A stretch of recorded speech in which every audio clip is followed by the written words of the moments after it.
Have you ever wondered what really separates success from failure? I mean, is it just about having more talent or getting a lucky break? Or is the answer hiding somewhere deeper, inside our own minds?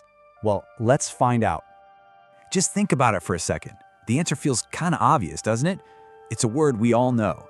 And, let's be honest, a word we all try really hard to avoid. And yeah, for most of us, that's the automatic answer. Success is up here, failure is way down there. They seem like two sides of the exact same coin. But here's a thought. What if that simple definition is the very thing that's holding us back? Because you see, when you really dig into the research, you find something fascinating. Success and failure, they aren't opposites at all. They're just the outcomes of two completely different ways of thinking. And the real opposite of success, well, it's something else entirely. So let's tackle the first big myth right away. We tend to think success is some kind of external prize that we win. But the truth is, it's an internal game. It all boils down to how you think, how you react when the pressure is on, and whether you keep going when things get tough. And this brings us to the first major fork in the road, psychologically speaking. Because look, it's not about if you face challenges. That's a given. Everyone does. It's about what you tell yourself and what you do when you're right in the middle of one. And what's so wild about this is that the situation itself can be exactly the same.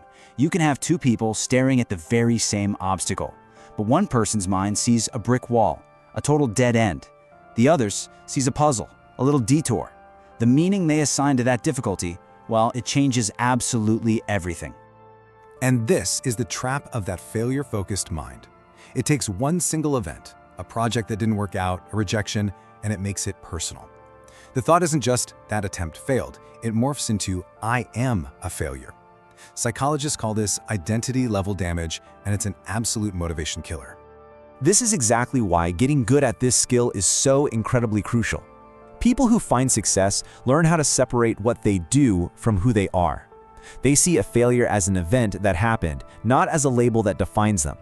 That emotional space, that buffer, is what lets them get back up and try again without being crushed by the weight of shame. Okay, so let's say you've protected your identity. What's next?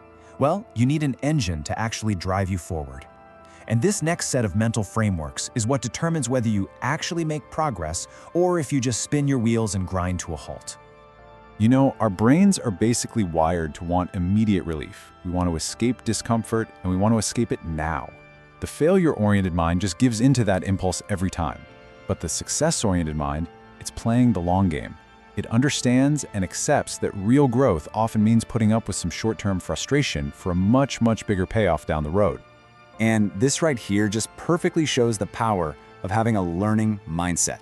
A mistake isn't some final judgment on your ability. It's just data. It's valuable feedback that's telling you what didn't work so you can tweak your approach. One mind sees a stop sign, the other sees a signpost pointing the way. Now, this one is absolutely critical. We all love feeling motivated, right? But motivation is fickle. It comes and it goes. Relying on it is like trying to sail across an ocean using only random gusts of wind. A success-oriented mind builds the reliable, powerful engine of habit. It gets that progress is usually quiet, it's repetitive, it's even boring sometimes. It's all about showing up, especially on the days you really don't feel like it. So let's go one level deeper. All of these things, how we see challenges, how we learn from mistakes, how we build habits, all of it is driven by the conversations we have inside our own heads. This is all about winning the inner game. When things go wrong, it is so easy to point the finger. At the economy, at your boss, at just bad luck. And sure, it protects your ego for a minute, but it leaves you totally powerless. Shifting to an internal locus of control is a game changer. By asking, okay, what can I do here? You take the power back. It's not about blaming yourself, it's about giving yourself agency. And the words you use with yourself? Oh man, they matter so much. Failure-oriented self-talk is so often harsh and absolute. You know the voice, I always mess this up. I'll never get this right. That kind of talk is a dead end. But success-oriented self-talk, it's kinder, it's more realistic, and it always leaves room for growth. And you know what? It can all be unlocked with a surprisingly simple tool.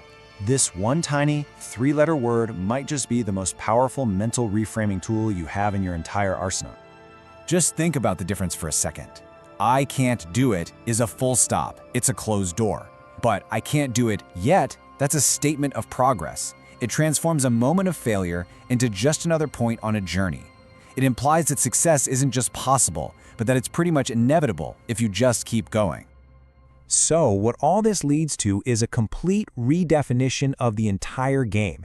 It's like we've been trying to play, but we've been using the wrong rulebook this whole time. Success isn't a final destination, and neither is failure. They are both just parts of a process. And that brings us to the core truth of this whole thing. Failure is not the opposite of success. Quitting is. Failure is just a part of the journey. It's a stepping stone. It's a piece of data. The only real way to fail is to stop the process altogether. So, when we put it all together, the picture becomes crystal clear. The psychology of failure isn't about falling down. It's about deciding that that fall is who you are now. And the psychology of success is the exact opposite. It's not about never falling. It's about having the mental strength to keep going despite the fall. Ultimately, the entire path of your life can change based on the question you choose to focus on. One question is rooted in fear, and it leads to staying exactly where you are. The other is rooted in curiosity, and it leads to growth. The choice, as always, is yours.